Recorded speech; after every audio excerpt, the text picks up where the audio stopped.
मैं अपने घर में आराम और सुकून से सफाई कर रही थी जब मेरे कमरे में मौजूद फोन की घंटी जोरों से बजने लगी। मैंने फौरन ही फोन उठाया। मुझे उम्मीद थी कि ये मेरे पति का ही फोन होगा। देखा तो वो उनके ऑफिस से था, लेकिन जैसे ही मैंने कॉल उठाई दूसरी तरफ से फोन कट गया। मैं हैरान हो गई कि आज तक तो ऐसा कभी नहीं हुआ। अजीब सा शोर था जो मुझे कॉल पर सुनाई दिया था। उसके बाद कॉल बंद हो गई। मैं सोचने लगी कि मेरे पति ने मुझे इस वक्त कॉल क्यों की। क्या उन्हें मुझसे कोई बात कहनी थी? ये बात बार बार मेरे दिमाग में आ रही थी। अभी मैं बैठी सोच ही रही थी कि फोन की घंटी दूसरी बार बजी। इस बार किसी दूसरे नंबर से फोन आया था। ये मेरे पति के ऑफिस का नंबर नहीं था। मैंने फोन उठाया तो सामने से एक व्यक्ति बोल रहा था। बोला कि तुम्हारा पति जिंदगी और मौत की लड़ाई लड़ रहा है। उसका एक्सीडेंट हो गया है। हादसे में बहुत सारी चोटें उसको आई हैं। दिमाग पर भी काफी ज्यादा जख्म है।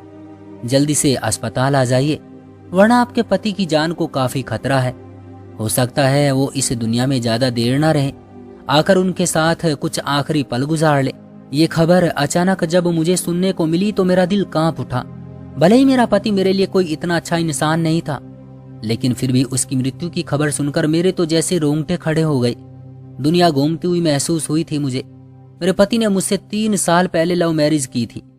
हम लोग खुशी खुशी जिंदगी गुजार रहे थे कि 1 साल से उनका रवैया बदल चुका था।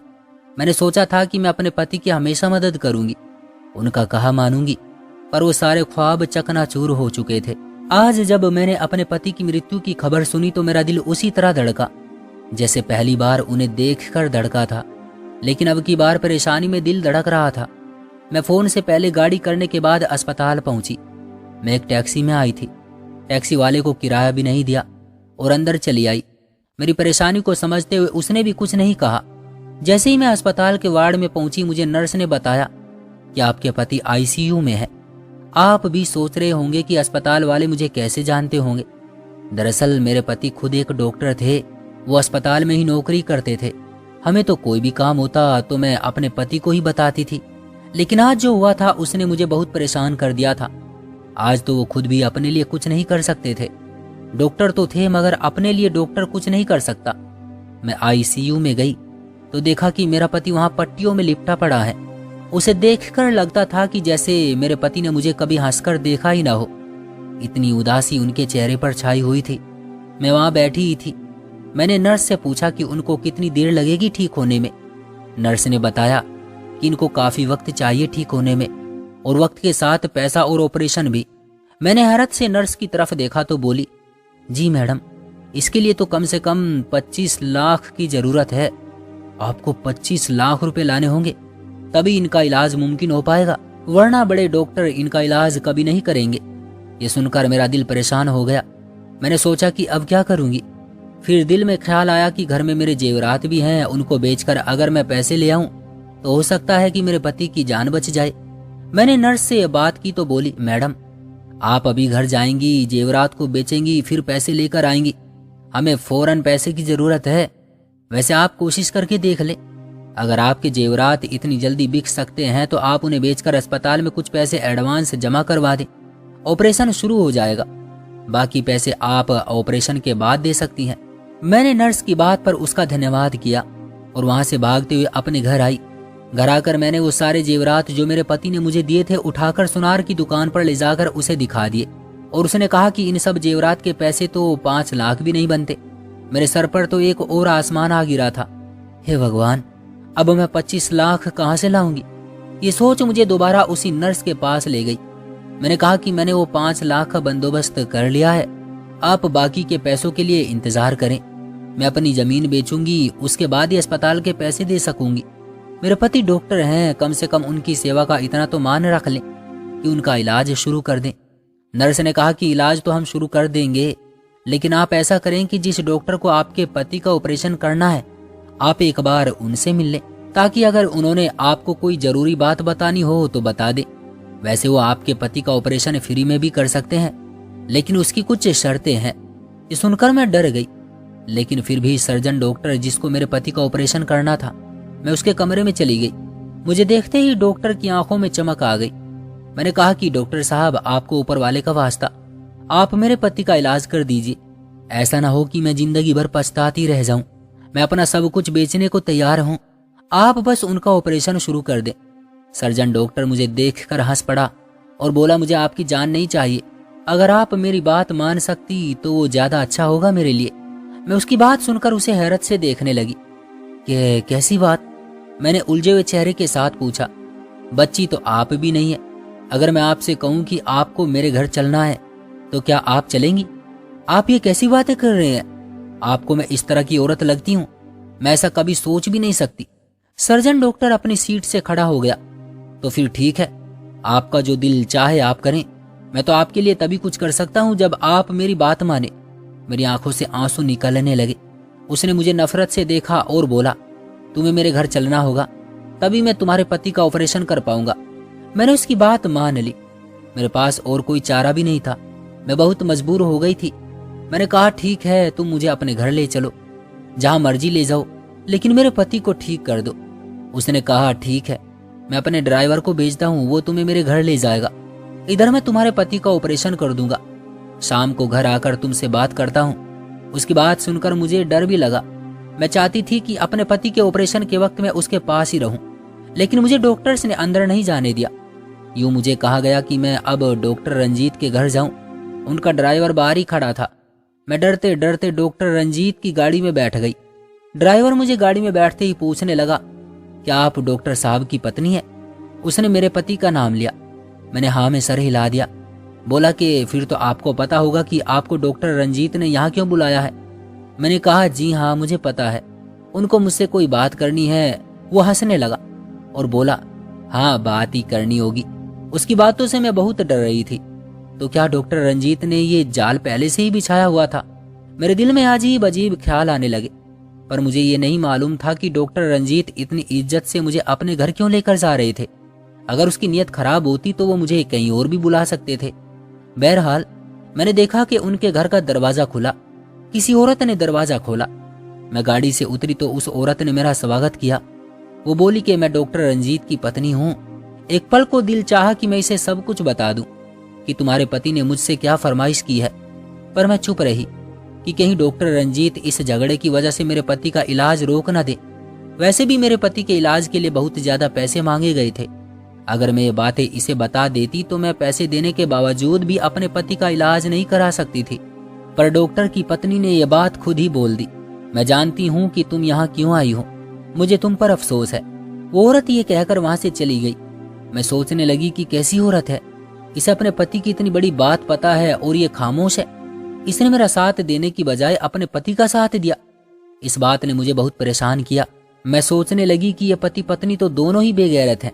बहरहाल वहां खाली कमरे में बैठकर मैं डॉक्टर रंजीत का इंतजार करने लगी। दोपहर से शाम हो गई, तभी मुझे अस्पताल से फोन आया। डॉक्टर रंजीत की पत्नी कमरे में आई। उसके हाथ में फोन था। उसने धीरे से फोन मुझे थमा दिया। मैंने बात की। मुझे डॉक्टर रंजीत ने बताया कि तुम्हारे पति का इलाज हो चुका है, होश में भी आ गया है, पर जाहिर है तुम्हें तो कीमत चुकाने के बाद ही उससे मिलना होगा। अब तुम मेरे घर में इंतजार करो, मैं थोड़ी देर में आता हूँ। उसकी बात सुनकर मैं डर गई। सोचने लगी कि ये लोग कैसे हैं, पता नहीं मुझसे आखिर क्या ऐसी दुश्मनी है कि मुझे बेमोल करना चाहता है। तकरीबन 1 घंटे बाद घर का मालिक यानी डॉक्टर रंजीत घर के अंदर दाखिल हुआ। उसकी पत्नी ने बड़ी मोहब्बत से उसका स्वागत किया। मैं हैरान थी कि उसकी पत्नी को सब पता होने के बावजूद भी वो आखिर उस पर गुस्सा क्यों नहीं कर रही। डॉक्टर रंजीत अपनी पत्नी के साथ दूसरे कमरे में चला गया। उससे बातचीत करने लगा। मैं यहाँ बैठी सोचने लगी कि मुझे किस चीज की सजा दी जा रही है। अगर मेरा पति ठीक हो गया है तो मैं उससे मिल क्यों नहीं सकती। तभी डॉक्टर रंजीत कमरे में दाखिल हुए। उसके साथ उसका वो ड्राइवर भी था, एक छोटी बच्ची भी जिसकी उम्र तकरीबन 16 साल के करीब होगी। वो सब मेरी तरफ देख रहे थे। डॉक्टर रंजीत की पत्नी भी वहीं मौजूद थी। डॉक्टर मेरे सामने बैठ गया। मैं हैरत से उसको देखने लगी कि आखिर इन सब को मुझसे ऐसी क्या बात करनी है कि 3-4 लोग मेरे कमरे में आ गए। मैं तो कुछ और ही सोच रही थी। मैंने ठंडी आह भरी। शायद डॉक्टर रंजीत मुझसे कोई और बात करना चाहते हैं। मैंने तो इन्हें गलत समझा। मैं दिल में सोचने लगी।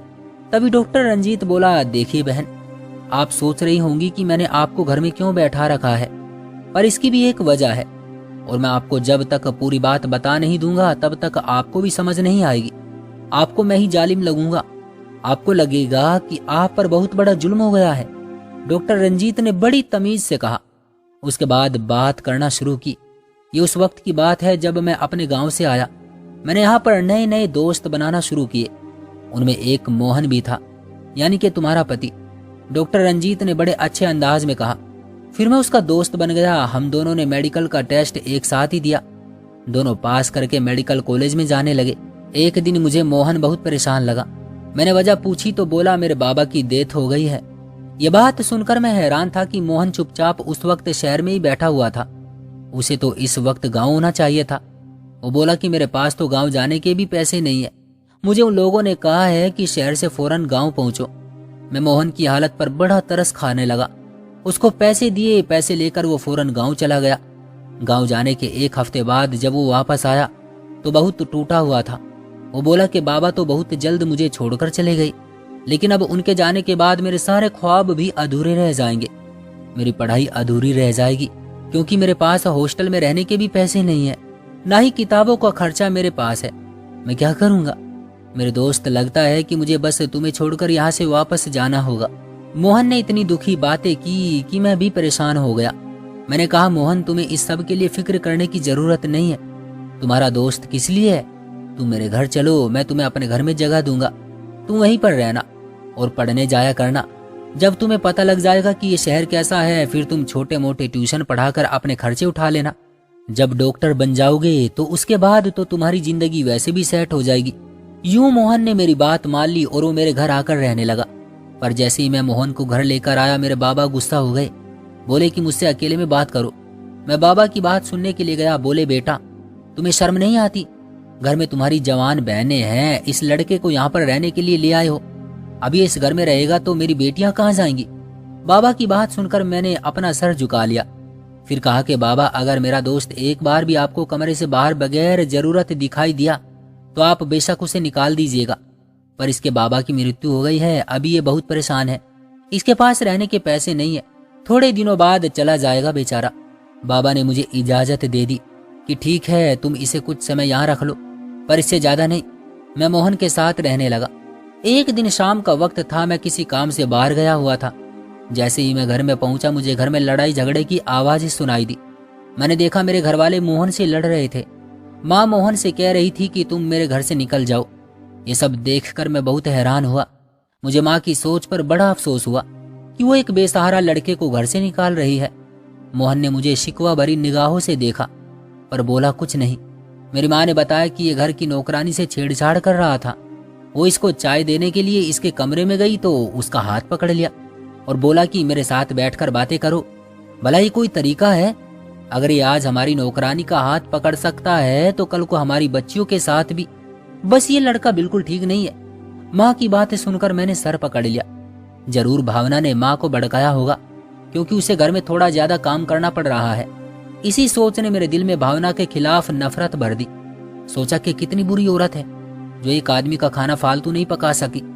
मोहन बेचारा हमारे घर से बहुत ही जलील और बदनाम होकर विदा हुआ था। मैंने कभी उसे इतना परेशान नहीं देखा था जितना कि वो आज परेशान था। बोला कि बस दोस्त इंसान का अपना घर ना हो तो ऐसा ही होता है, उसके बाद इंसान बस दर बदर होता रहता है। मोहन की बात सुनकर मुझे बहुत दुख हुआ। मैं छुप छुप कर उसे पैसे देने लगा। अब वो एक हॉस्टल में रहने लगा। तकरीबन 5-6 साल के बाद वो एक अच्छा डॉक्टर बन गया था। क्योंकि हालात से मजबूर था, उसने पढ़ाई भी इसी तरह से की थी, जबकि मैं अपने घर से खुशहाल था। पर मैंने पढ़ाई पर इतना ध्यान नहीं दिया था। मोहन पढ़ाई में तेज होने की वजह से बड़े बड़े लोगों की नजर में आने लगा। वो एक अच्छा डॉक्टर समझा जाने लगा। यहाँ तक कि जब हमारी पढ़ाई पूरी हुई तो मोहन को फौरन ही बड़े अस्पताल में नौकरी मिल गई। अब तो मोहन बहुत ही ज्यादा ऊंचाई पर था। फिर उसने तुमसे शादी कर ली। तुम उसकी पत्नी बनकर उसके घर आ गई। मोहन इस कदर खुश था कि मैं बता नहीं सकता। सबने कभी भी मोहन को इतना खुश नहीं देखा था जितना वो तुमसे शादी करने पर खुश था। लेकिन कहते हैं कि इंसान अपनी फितरत से बाज नहीं आता। कुछ दिन गुजरे थे, मोहन अपने प्राइवेट क्लिनिक में भी प्रैक्टिस करने लगा। सब लोग उसके पास इस वजह से आते क्योंकि वो बहुत ही अच्छा स्टूडेंट भी था और अपनी शक्ल और सूरत की वजह से भी वो काफी जाना पहचाना जाता था। सभी टीचर्स उसकी तारीफ किया करते थे। यूं फैलते फैलते मोहन की शोहरत काफी आगे बढ़ गई थी। पर फिर मोहन गलत रास्ते पर चल पड़ा। जो भी मरीज औरत उसके पास आती वो उसे कोई ना कोई ऐसी बात कह देता कि वो बेचारी महीनों तक उसके पास दोबारा ना जाती, लेकिन फिर मजबूर होकर उसी के पास आती, क्योंकि एक तो मोहन की फीस कम थी और फिर इलाज भी अच्छा था। वो दवाइयों के नाम अच्छी तरह जानता था। खैर, काफी दिन गुजर गए। एक दिन मोहन को मैंने बड़ा खुश देखा। बोला कि आज मुझे बदला लेने का मौका हाथ आया है। मैंने पूछा कि कैसे, तो कहने लगा कि याद है तुम्हें वो नौकरानी जिसने मुझे तुम्हारे घर से जलील और बदनाम करके निकलवाया था, आजकल वो मेरे पास ही आती है। मैं उसकी बेटी से उसका बदला लूंगा। मैंने कहा मोहन, ऊपर वाले का खौफ करो, तुम ऐसा क्यों कर रहे हो? वो छोटी बच्ची है बेचारी, और उसने जब तुम पर इल्जाम लगाया था वो बात तो काफी पुरानी हो गई है। हो सकता है कि अब उसने तुम्हें माफ भी कर दिया हो। मोहन गुस्से में बोला, तो क्या तुम्हें भी यही लगता है कि मैंने ही उसका हाथ पकड़ा था? मैंने सर झुका लिया। मैं मोहन की बात का क्या जवाब देता, पर मोहन अपनी बात से बाज नहीं आया। उसने उस औरत को तंग करना शुरू कर दिया। मुझे लगा था कि बात सिर्फ तंग करने की हद तक रहेगी, पर एक दिन तो उसने हद पार कर दी। नौकरानी की बेटी के साथ बदतमीजी की, मगर फिर वहां वक्त पर हॉस्पिटल में ही काम करने वाले कुछ लड़के पहुंच गए, तो उन्होंने उसकी बेटी को बचा लिया। बात बताने का मकसद ये है कि तुम्हारा पति जिन अय्याशियों में पड़ चुका है, उसके बाद उसे लगता है कि वो जिंदगी में बहुत आगे बढ़ गया है, तो अब उसे किसी चीज की फिक्र नहीं। अब मैं उसे बताऊंगा कि बदला क्या होता है। तुम इसे देख रही हो, यह आदमी जो सामने बैठा है उस लड़की का बाप है। तो तुम खुद बताओ, अगर हम सब तुमसे बदला लेने लग जाएं और तुम्हें इस कमरे में कैद कर दें तो तुमको कैसा लगेगा? मैं उसकी बात सुनकर रोने लगी। वो बोला कि तुम्हें रोने की जरूरत नहीं है, मैं तुम्हारे पति से बात करूंगा, उससे कहूंगा कि तुम्हारी पत्नी को मेरे ड्राइवर ने अगवा कर लिया है। तुमने ड्राइवर की बेटी के साथ बदतमीजी की थी, उसने गुस्से में आकर ये कदम उठाया है। उसने मुझसे मिन्नतें की थी कि मैं अपने पति के सामने रोऊं झीझाऊं, उसे बताऊं कि मैं वाकई अगवा कर ली गई हूं। बस फिर मैंने ऐसा ही किया, क्योंकि मैं भी अपने पति को सबक सिखाना चाहती थी। मेरा पति उस औरत से भी माफिया मांगने लगा और फिर मेरे लिए बहुत परेशान हुआ। बोला कि तुम मेरी पत्नी मुझे वापस कर दो, मैं उस लड़की की शादी का भी इंतजाम खुद ही कर दूंगा, अपने भाई से उसकी शादी करवा दूंगा। ये सुनकर ड्राइवर खुश हो गया।